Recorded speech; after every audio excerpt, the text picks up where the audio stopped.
continuing with Kamikaze by Beatrice Garland now, and we have just looked over this stanza talking about the imagery of the fishes kind of requesting the pilot, the woman's father, to surrender, and talks about these kind of images that he has of him and his brothers when they were children.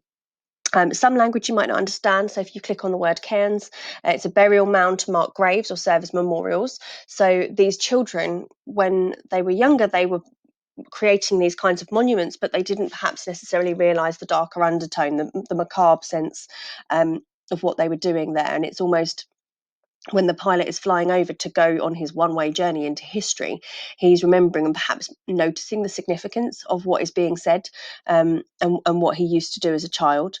And it's this idea of the pebbles to see who's withstood the longest the turbulent inrush of breakers. Well, on the surface, they're just talking about the towers that they built and whether or not they would win in terms of theirs being knocked over by the sea first. But potentially we could interpret this to be the soldier himself, the pilot, and whether he will be overcome with the waves of emotions, or whether he will be able to return safe. It's quite ironic that the idea is that he will be safe when actually it's this idea of a continuation of generations, and they wanted him, or he was supposed to go away to war and to die for honour. So this interruption here kind of shows the narrative style. We've got such a beautiful list here of the different animals that are seen. And if you have a little look at it, we've got so many sensory descriptions: feathery, salt sodden, silver, black. We've got sibilants, so S and sh sounds, to mimic the sounds of the sea.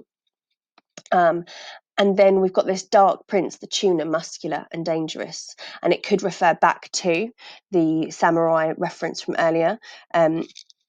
If you think about the imagery of a flashing sword, that's that silver again, but it has that dark undertone. And then we have the last two stanzas where there's a volta. There's a bit of a change of tone here from almost the wistful kind of reflective, nostalgic viewpoint of what has been happening and how he must have felt, to the harsh reality that faced him when he came home. And so these last two stanzas are from a different persona point of view. The woman who was telling us about her father, these are now her children, or at least one of her children, speaking. And though he came back, my mother never spoke again in his presence, nor did she meet his eyes, and the neighbours too, they treated him as though he no longer existed. Only we children still chattered and laughed, till gradually we too learned to be silent, to live as though he had never returned, that this was no longer the father we loved, and sometimes she said he must have wondered which had been the better way to die. So again, we've got this singular personal pronoun he. He's left nameless. He's not father or grandfather anymore. He is just a man. And this idea of her not speaking in his presence, this is a shift in the perspective, but also this is a shift in the tone. He's disgraced and he's shunned. Kamikaze pilots were supposed to die for their country and die for honour. And by returning, he's dishonoured his family. So she shuns him. And the neighbours too. So this is actually the wider community that has the impact, and this shows the reach of this culture and of this expectation within society. And the children, at first, they don't necessarily understand it. This is coming from their perspective, but as they grew up in their culture, as they grew up into individuals who were part of society, they started to understand. And even though they had loved and chatted to this adult, now they didn't, because they had learned that he had wronged their family. This final line I love. I think that it's a simple thought, but actually it's a complex thought for anybody, whether there is a good or a better way to die.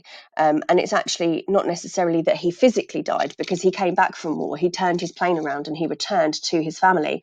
But actually it's this idea of the death of the person he was, of this image that people had of him, and whether or not it would have been better for him to go down in a blaze of glory, or to live an limited life for the remainder of his years, shunned by his family. So there's just a few ideas and a different way to look at this video.